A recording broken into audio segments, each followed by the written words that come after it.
Nama saya Connor, dan saya adalah android yang dihantar oleh Cyberlife.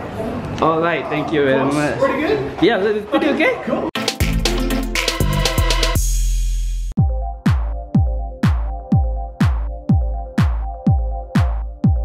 The most memorable scene to film? Yep.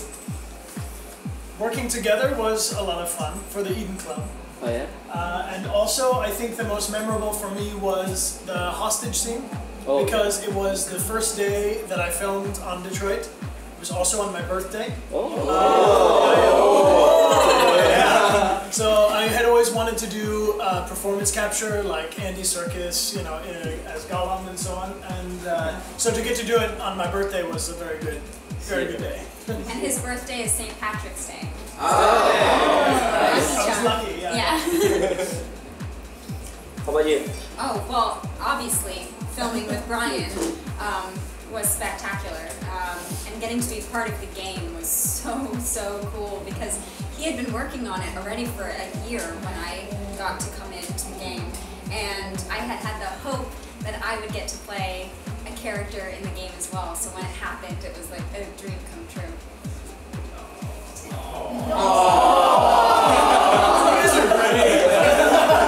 Very responsive audience. Yeah.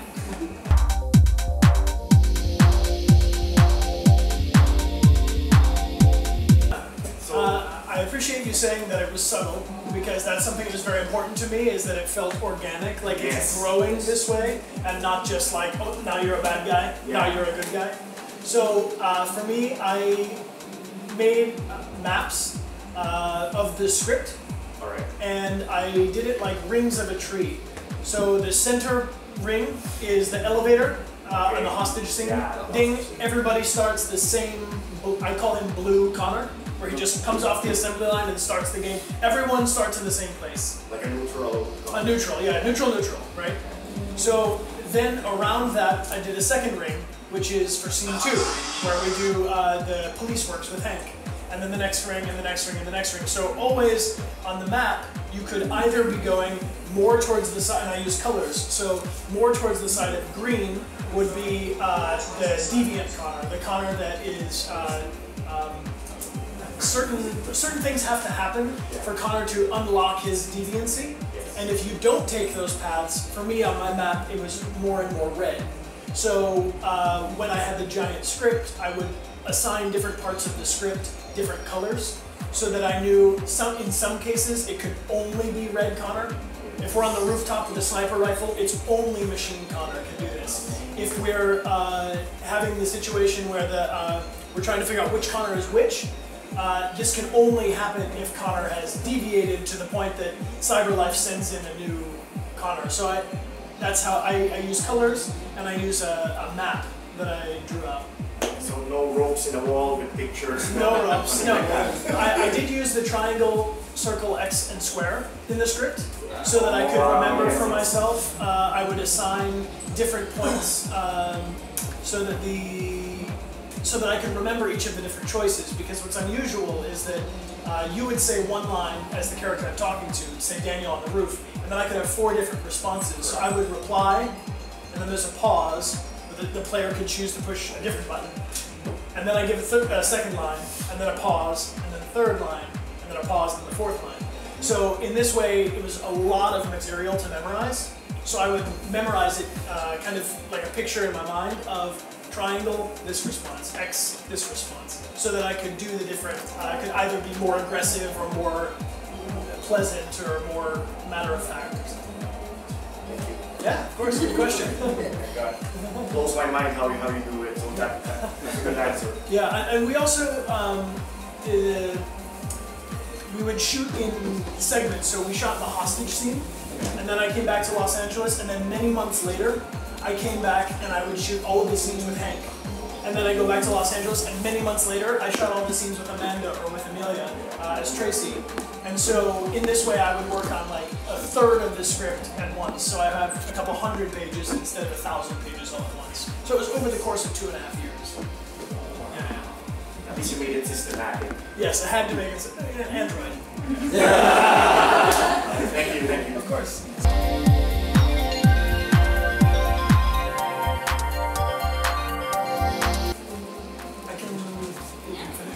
So on set we have a shooting director named Benjamin Didley, and he works every day on the set. He's sort of like the dungeon master in D&D. He's the one that tells you there's a door here, you can walk this far, that there's a body here. He explains to you, he describes what the set is like, which is very important. And so working with Benjamin was very valuable to us because always the set looks the same. It's just this big gray room with marks on the floor, and sometimes they would bring in something like a table or, for instance, the interrogation scene. We had only a table, but the table has to be mesh so that they can see through to all the markers on our legs and things, because the cameras are positioned on the wall. The only cameras in the room are for reference. They're not, so really they're taking the reflective LED or the infrared camera points, so they have to see through all the props. And also no props can be shiny. So if you're holding a cup, it would tell the cameras, it would distract the cameras. So we would use like cardboard. Everything on set was like foam or cardboard, very, very basic. So it's much more like theater where you just, everything has to be in your imagination. Yeah, having a very vivid imagination is very important for working on a performance capture stage, because unlike working on a film or TV set where you have the environment and your costume to help inform the character, this is all in your imagination. So it's definitely very different, but it's fun.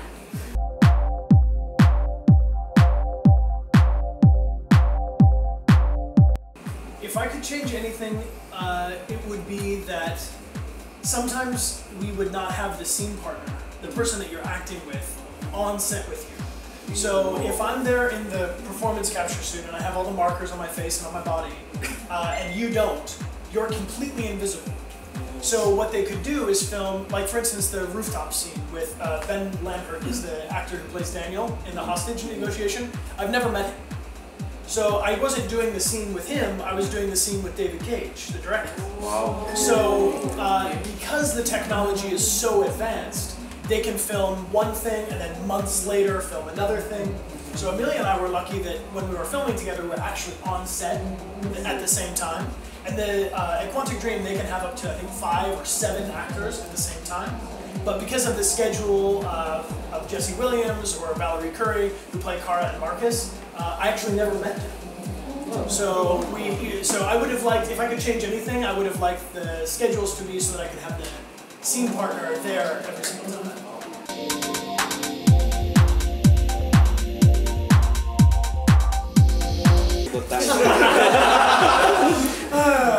Yes. Well, I am of no importance. The mission is all that matters. You know. No, I've seen a lot of fan art too, where it's Connor with a bullet hole, or Connor with his heart or Connor like this. Yeah, my mom doesn't like it, but I think it's cool. It's creepy. It's a little creepy. It's creepy. But it's also, you know, it uses this thing that happens in video games, right? If you play Uncharted, Nathan Drake dies over and over and over again, but then you just kind of pretend it didn't happen and start playing again.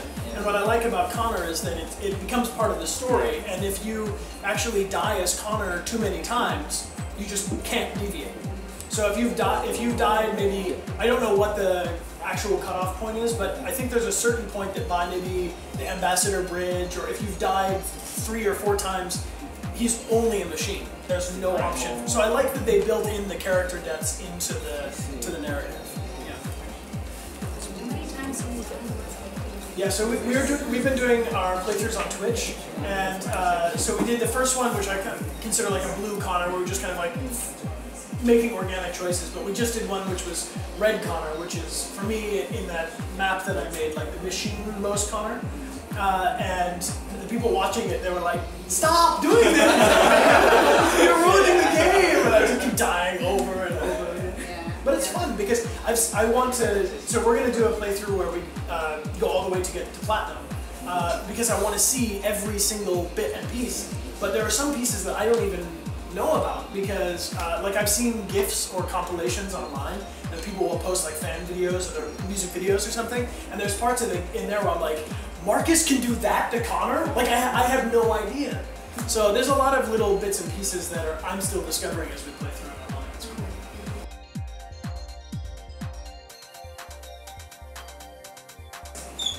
With the other cast from Detroit? Well, I'm married to this one. I have not met Jesse Williams. Whoa. I have never met Jesse Williams. Never met him. Never in my life. I hope to. And I think we're well, I don't want to say anything, but my goal is to get him to play on our Twitch stream with us. Oh yeah. So that's the big thing. Yeah. Well, and he mentioned it online, so our representatives are talking to each other, so I hope that will happen. But I've never met Valerie Curry either. So that's why you have no idea when you play games. When you Exactly. play as Marcus. Yeah, and they only gave me the script for the scenes that I'm in. So I don't know. So as I'm playing through, like we just did a playthrough where Kara gets to the bus stop. She's going to Canada. I had no idea any of these choices. So as we've been playing through it online, I'm discovering it just like everybody else is discovering it. So I know like what could happen. I know there's a couple times where Marcus and Kara and Connor in Crossroads overlap. So I know what those are, but whenever I'm playing as Marcus or Kara, I have no idea. They kept it all a secret. So there's an actor named Jean-Charles Rousseau who is Connor's stunt double. So he does for all of the like equilibrium fight scenes where he's like super highly precise. This is an actor named Jean-Charles Rousseau. And so he filmed for the fight scenes, so I would do all of the part with the dialogue and the acting, and I would pull the gun out, cut, in comes Jean-Charles Rousseau, pop, pop, pop, pop, pop, pop, and then down on the ground, and then I come in again, oh, man. Yeah. And he also was there when we did the, spoiler alert, when at the end of the game, if there's two Connors, and Hank's trying to decide which Connor is which, so Jean-Charles would stand in there, and he wouldn't say the lines. He would just look around, and I would look to him for eye line, and so that they have like a reference in the computer, and then we would switch, and then I would act as the other Connor, referring back to him. Tricky.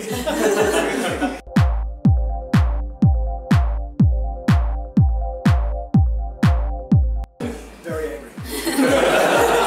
The thing for the interrogation scene, which was very important early in the story, because even if you play like to the diagram, if you start as Blue Connor, you could only do like, I don't think there's really any points where you can start to deviate before you get to that interrogation. So what was important is that on the rooftop, Connor is very neutral. Hello, my name is Connor. I did no emotion to the speech. We wanted to include in this interrogation scene that he can go from being, it's okay, everything's fine, to boom, 28-7, very angry. So the audience knows like he doesn't really feel these things. He's just pushing the button to be very angry, or he's pushing the button to be very kind, but it's not really connected unless you deviate, and then Connor starts to wake up.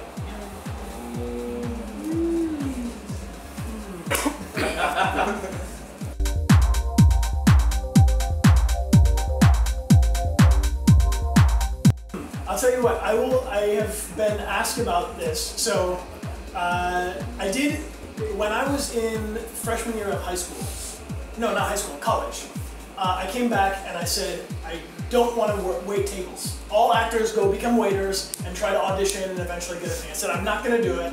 I'm only going to make films. I'm never going to do this other kind of job. Our whole plan for the summer, me and my friend Cameron, was to win video contests on YouTube.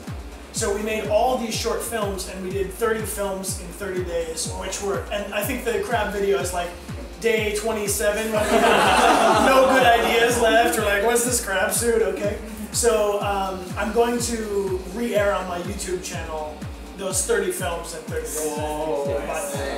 This is the plan. So I'll post them, and they can find them on YouTube. Yeah. So that's what Traci is. That's what's going on with that. Yeah. Yep. Here I am in Thailand, and people are asking me about this crab video.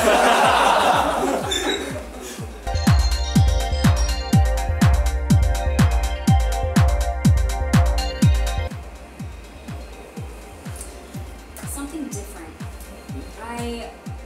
As an actor, I like to go to the places that scare me, do something that I haven't done before. I would love to get to do a period piece, something that is not set in present day, that's either set in the far future like Detroit, or set in the past. Because then you get to build an entire world of what is it like to live in a different time with these different restrictions and these different technologies or these different points of view. How does this affect me as a character? So I would love to get to do that. For me, with specifically the performance capture, what I'm really excited about is that you can play non-human characters. So I would like to do, more like, how Andy Serkis has played Gollum and King Kong and Caesar. So for me, that's what's really exciting. I want to do more things that are alien or monster or animal or this kind of things. Creatures. My name is Connor. I'm the android sent by CyberLife. My name is Connor. I'm the android sent by Cyberlife.